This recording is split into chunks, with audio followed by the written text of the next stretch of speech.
हार आज शिव दूल्हा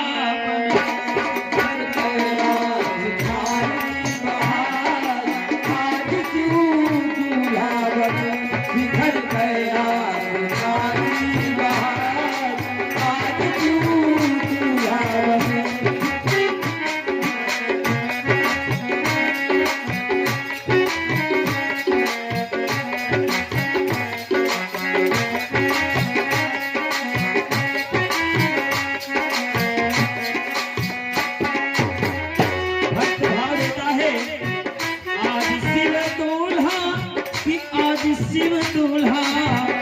और रूप कितना सुंदर है, रूप अद्भुत है उनका लीलार आज शिव दूल्हा।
मोर सवारा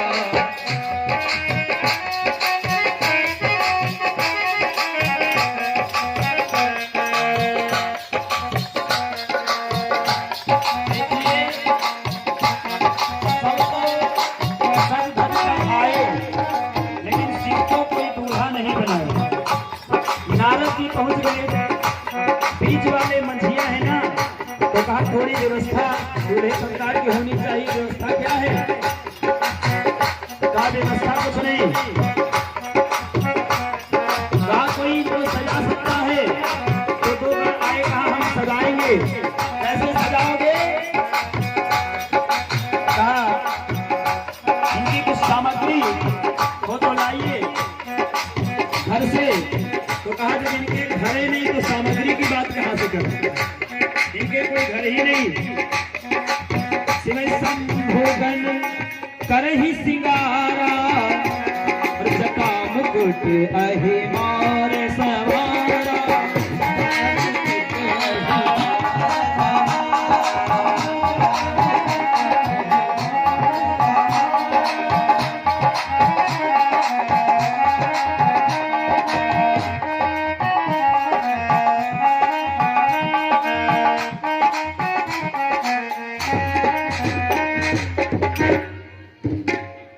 श्रृंगार तो देख ही लें, क्योंकि शिव संभोगन करहि सिंगारा जटा मुकुट अहि मोर सवारा।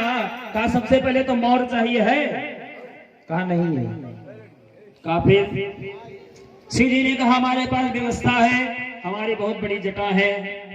कहा ठीक है, जटा का मुकुट हो गया, लेकिन मुकुट में मणि लगती है और आपके पास मणि की क्या व्यवस्था है? कहा उसकी भी व्यवस्था कर देते हैं।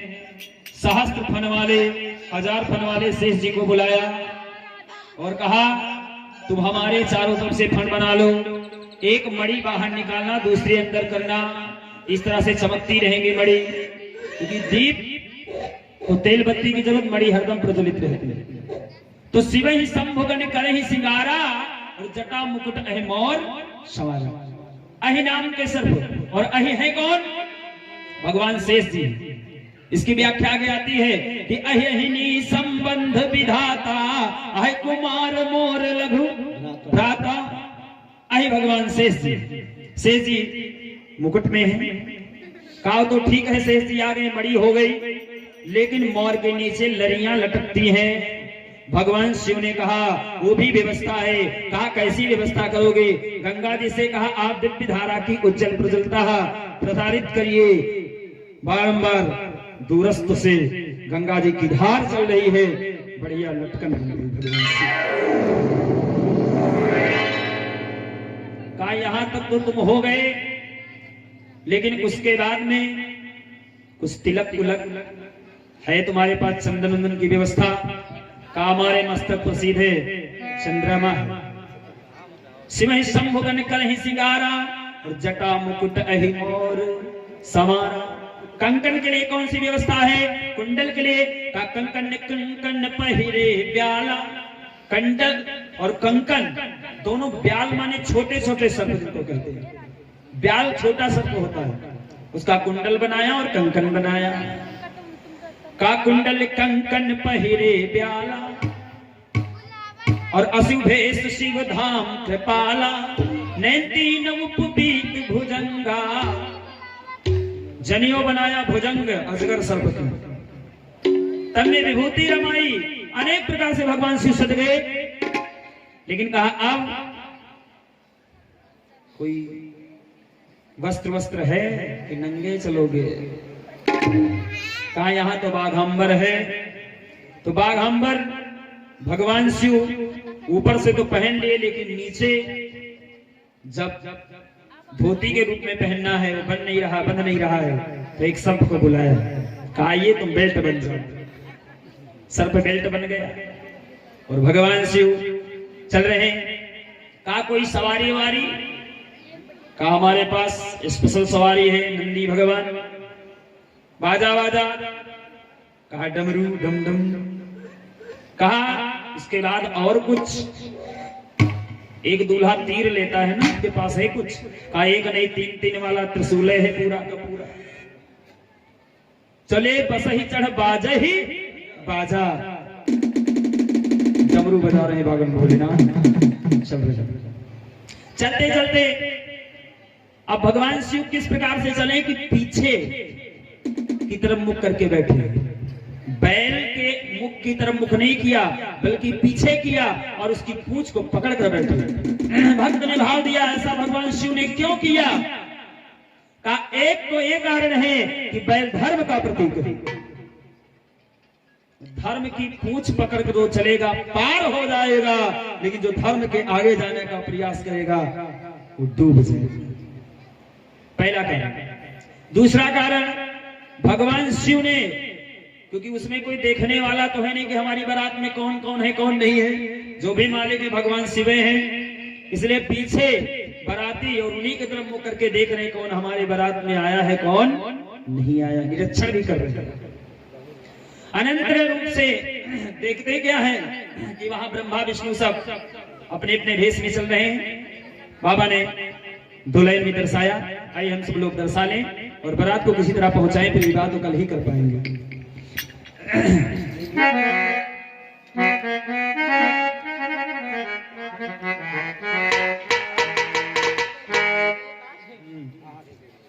कहा पोती बगल मां ब्रह्मा दबाए, विष्णु जी उनके आगारी जी देते।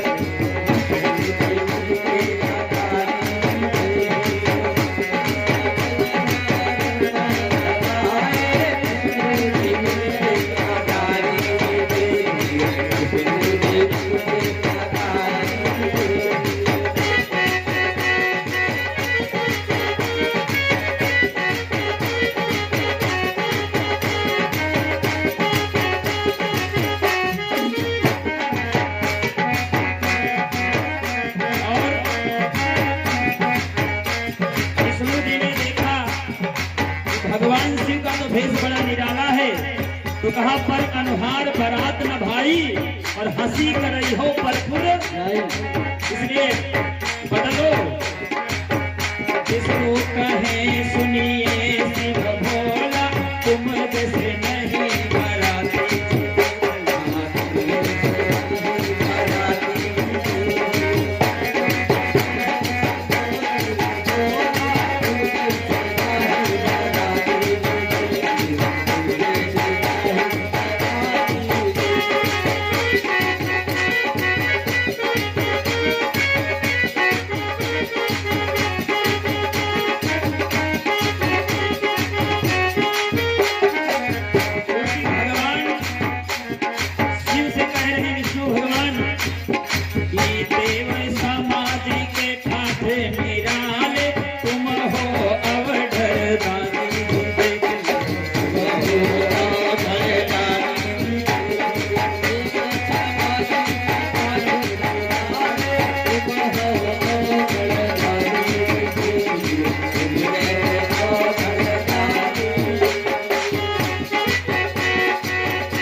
सुने सुने शिव मुस्काने भूतन कालीन बोलाई भूतन कालीन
चलते चलते हिमांचल नगर में पहुंचती है।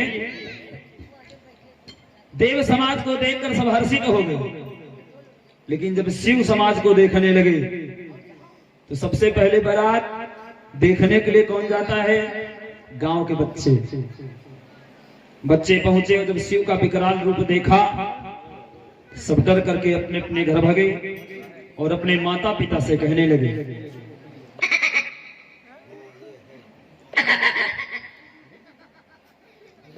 हाहाकार मच गया है,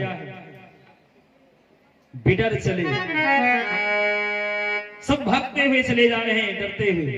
माता पिता ने जब पूछा क्या हाल है तो अपने माँ और बाप से बोल रहे बालक लोग कि भागो अम्मा बप्पा आए गई आफतिया। बप्पा अम्मा भाग लो, भागो बप्पा अम्मा आए गई आफतिया। भारतिया एका कोई ना कहे आए गई आफतिया। भारतिया एका कोई ना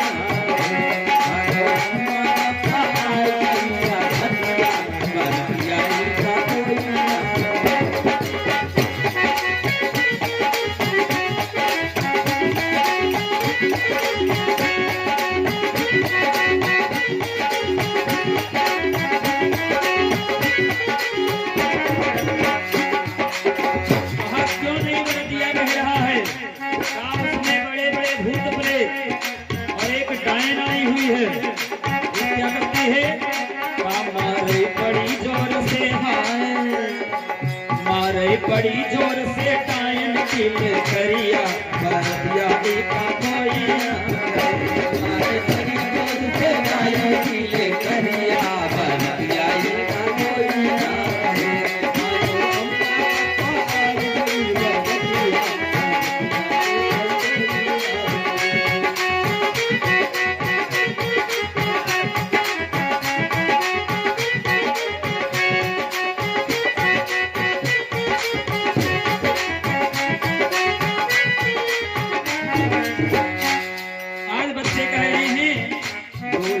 जब है भेष बनाए संग में भूत प्रेत है लाए। दूल्हा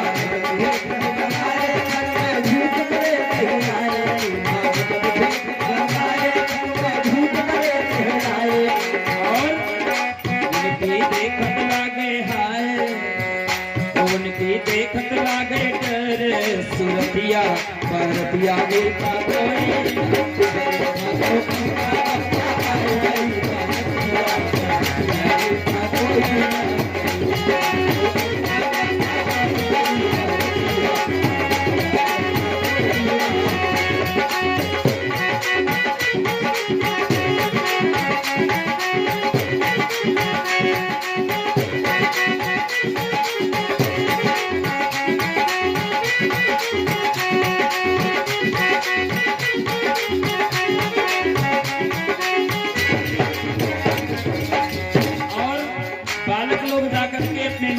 से बताते हैं कि चश्मा छिपा के राख लगाए, गलवा बीच काला नाग सुहाए, और देखा विकट रूप, हाँ देखा विकट रूप ये भोले का, सजनिया कर दिया एका कोई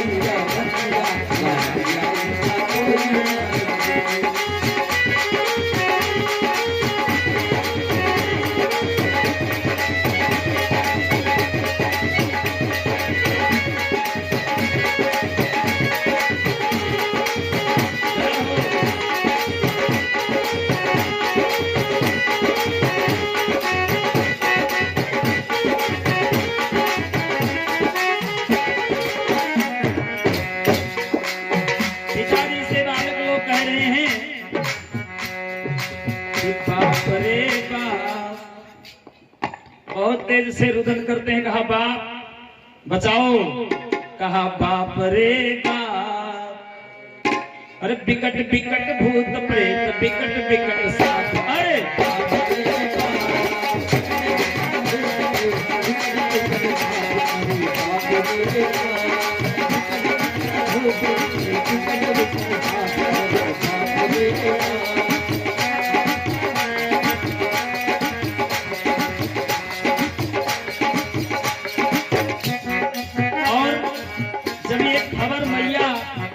मैना तक पहुंचती है तो अपनी पुत्री को अपनी गोदी में बिठाया और नारद को गाली देना प्रारंभ कर दिया, क्योंकि कहते हैं अगर बन जाए तो कोई बात नहीं, ना बने तो बीच वाले की खोपड़ी फोड़ी जाती है, मंझिया की। अब मंझिया बीच में नारद जी हैं, मैना जी नारद को गाली दे रही हैं और क्या बोली, घर बिटिया भाव दिया, सुघर बिटिया का कलवायु पर दियो रे, गजब कियो नारद जुल्म कियो,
हुए कह रही हैं कि नारद कर में काह बिगाड़ा, नारद कर में काह बिगाड़ा, भवन मोर जिन बसत उजारा, भवन बसत जिन उजारा, मैया मैना कहा है, मैया मैना का दिल नहीं धीर भरे रे,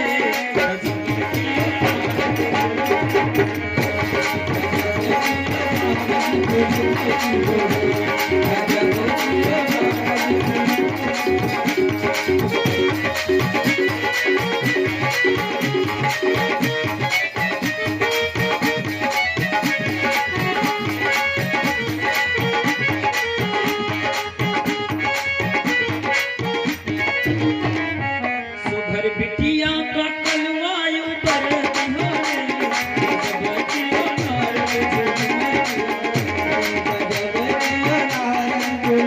दियो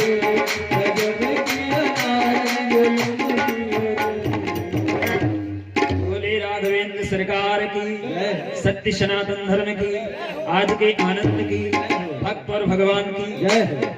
अब इस चिंता को मैना की कल हटाया जाएगा। इसी विवाह